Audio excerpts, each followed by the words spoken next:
അങ്ങനെ ഊട്ടിയിൽ നിന്നെല്ലാം പാക്ക് ചെയ്ത് സെറ്റാക്കി നമ്മൾ അടുത്ത സ്ഥലത്തേക്കുള്ള യാത്ര തുടങ്ങാൻ പോകണം. ഊട്ടി തന്നെയുള്ള ഒരു റെസ്റ്റോറൻറ്റിൽ നിന്ന് ബ്രേക്ക്ഫാസ്റ്റും കഴിച്ചു അവിടെ നിന്ന് പൊള്ളാച്ചി വഴി നേരെ വാൾപ്പാറയിലേക്ക്. ഏകദേശം 9 മണിയായപ്പോൾ തുടങ്ങിയ യാത്ര ഉച്ചയായപ്പോഴാണ് പൊള്ളാച്ചി എത്തിയത്. ഈ വഴി പോകുന്ന എല്ലാ കേരള വണ്ടിക്കാരും 100 രൂപ കൊടുത്ത് എൻട്രി ഫീസ് എടുക്കണം. അതുമാത്രമല്ല അവന്മാരുടെ ചൊറിച്ചിലും 100 രൂപ വെച്ച് കൊടുക്കണതിന് ഒരു ബുദ്ധിമുട്ടും അറ്റ്ലീസ്റ്റ് വൃത്തിയുള്ള ഒരു ബാത്റൂം എങ്കിലും അവിടെ വെച്ചൂടെ. ഇതാണ് അവിടുത്തെ ബാത്റൂമിന്റെ കോലം. വിജയണ്ണ വന്ന സ്ഥിതിക്ക് ഇതൊക്കെ ശരിയാവോ ഇല്ലേന്ന് അറിയാം. ഇനി വാൾപ്പാറ എത്തിയിട്ടേ നല്ല ബാത്റൂം ഉണ്ടാവുള്ളൂ. ഏകദേശം 40 അടുപ്പിച്ച് ഹെയർ പിന്നുകളാണ് വാൾപ്പാറയിലേക്ക്. അങ്ങനെ അവിടെ നിന്ന് ഞങ്ങൾ യാത്ര വീക്ക് ഡേയ്സിലാണ് ഞങ്ങൾ പോയതുകൊണ്ട് തന്നെ വണ്ടികൾ കുറവായിരുന്നു. അതുകൊണ്ട് തന്നെ ഞങ്ങൾക്ക് ഭയങ്കര ശാന്തമായിട്ട് പോകാൻ പറ്റി.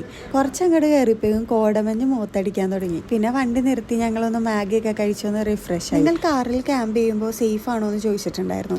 അത്രയും സേഫ് ആയിട്ടുള്ള സ്ഥലത്ത് മാത്രം നമ്മൾ ക്യാമ്പ് ചെയ്യും. സാഡ് ആയിട്ടുള്ള ഒരു കാര്യം എന്താണെന്ന് വെച്ച് കഴിഞ്ഞാൽ വാൾപ്പാറയിൽ നമുക്ക് ക്യാമ്പ് ചെയ്യാൻ പറ്റില്ല. വൈൽഡ് ആനിമൽസ് ഇറങ്ങുന്നതുകൊണ്ട് തന്നെ അത്ര സേഫ് ആയിട്ട് ക്യാമ്പ് ചെയ്യാൻ പറ്റില്ല. അപ്പോൾ അടുത്ത പ്ലാൻ എന്താ, 6 മണിക്ക് മുമ്പേ ആണെങ്കിൽ മലക്കപ്പാറ വഴി അതിരമ്പള്ളി ഇറങ്ങാം. അങ്ങനെ ഏകദേശം 4 മണി കഴിഞ്ഞ് വാൾപ്പാറയിൽ നിന്ന് മലക്കപ്പാറ ചെക്ക് പോസ്റ്റ് എത്തിയപ്പോഴേക്കും 6:30. അങ്ങനെ അവിടുന്ന് കയറാൻ പറ്റുമോ ഇല്ലയെന്ന് അടുത്ത വീഡിയോയിൽ പറയാം. അപ്പം നെക്സ്റ്റ് വീഡിയോയിലേക്ക് വരേക്കും അസ്സലാമ.